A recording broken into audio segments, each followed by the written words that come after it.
The two sites are very much contrasting. One is a big industry museum, and Abbeydale is an 18th century scythe making works in a very rural part of Sheffield.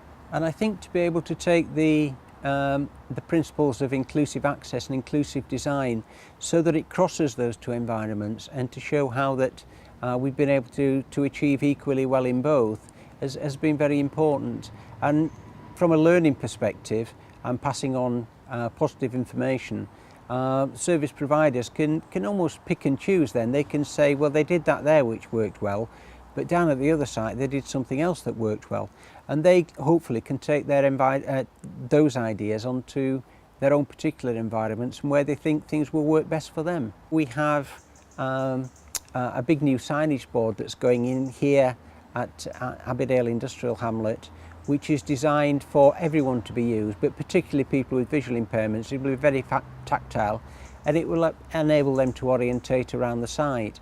So we had a particular company, RNIB, to design that one for us, because they've got a lot of experience of designing that. Similarly, here in Sheffield, we've also got a young company that are also designing tactile maps, and we've invited them to work with us to produce a map for Kelham Island Museum, our other one. So the same principle is maps for all, and particularly focusing on the needs of people with visual impairments and blind people. But we've been able to compare and contrast, and hopefully at the end of it we'll be able to present two really good examples of looking at the same problem, but similarly being able to meet the needs of a wide range of people.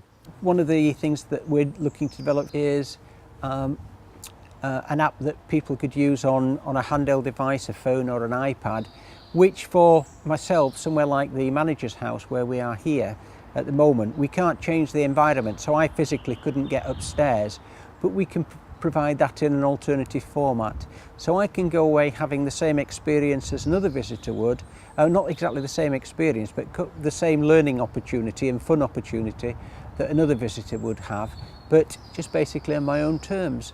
There's ripples that will come out from this project that will go on a long way beyond the direct and obvious objectives and gains that have been made. We're going to combine forces, hopefully, with the Access Forum that the Museums Trust have put together, and that gives us a lot more sustainable approach, because the people have got more sites to go at, they can see the extension going on, there's different resources on different sites, different projects, different excitement to go for. Now that we've established a good working relationship with the Museums Trust team, the education team there, who are going to take forward their access concerns, whether that be on programme access or physical access, we've got the chance to share resources. We've got the chance to not just share resources, but the actual access forums themselves. That gives us a chance to promote it more widely. To actually be working with other people has been important, and obviously then passing knowledge on to service providers, ensuring that designers are also thinking about inclusion, which I think they do in principle, but I think what we've challenged them to do more with this project is do it better and look for exemplar services, looking at different examples of best practice and finding the best fit in our environment, given it is a very historic one. I wouldn't say that we are fully accessible or ever will be fully accessible. There will always be things that we can't do. But the fact that we're willing to try, and the fact that the ethos is about inclusion, is the important thing.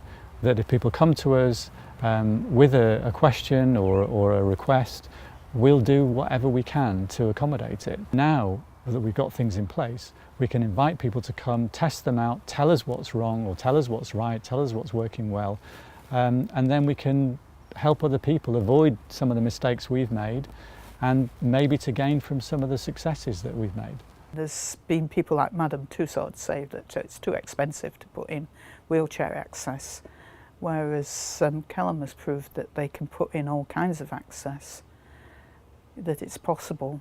When other organisations, other museums, other visitor attractions can come to the SIMT, whether that's Kelham or Abbeydale, and look at what has been made, little changes, don't have to throw lots of money at it, but small changes, and that helps somebody else across the other side of the country or even the other side of the world, it's been worthwhile time spent.